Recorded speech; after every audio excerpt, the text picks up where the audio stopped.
Hi, Vox. Welcome to your February 4x4, 4 things in 4 minutes or less. Hopefully, I'll hit my mark today. I wanted to talk to you about a few things today, which typically aren't considered good news, but hopefully by the time you leave, you will feel like it is.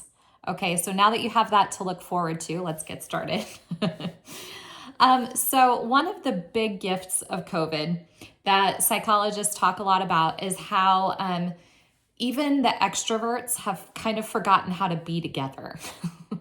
All that to say is that as a society, a worldwide society across cultures, we've kind of forgotten how to be together, how to do community. And this has affected our kids. You've probably seen it in that they're less likely to want to be away from you.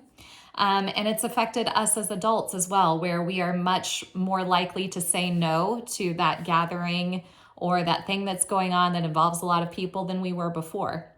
And some of that, now, if that's you, I am not saying that all of that was bad work, because some of those things needed to be said no to. But some of it needs to be reclaimed, right, in a healthier way. So the word that you're not going to like that I'm going to say today is consistency is one of the biggest ways to build community. And I'm not even talking about religion here, okay? So obviously, hopefully it's obvious that I believe in a Sunday morning, okay? Because it's probably one of the biggest parts of my job. But I'm talking about outside of a Sunday morning. I'm talking about outside of religion. Maybe it's more like midweek groups. That's been life-giving to me in so many different seasons. And getting your kids involved in it too. So if you don't have a midweek group, here's my plug. Find one. Start one. Even outside of Vox, it doesn't have to be through us, but find some community. It's good for you. Okay, so another thing I wanted to talk to you about is allowing your kids to experience a full range of experiences. That means the good and the bad.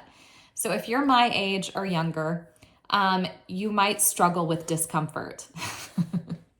And what I mean by that is an unusually high level of avoidance of any sort of discomfort, to the point that if we see our child experiencing discomfort, our first instinct is to tamp it down. And that can actually work against our kids' resiliency as they get older. So what that might look like is you tell your kid, oh, it's okay, don't cry. But they kind of need to cry. They kind of need to know that they can cry. And so let them. Hug them. Tell them you're there. That's the biggest gift you can give. Okay, moving on. I have so much to say about that. Lent.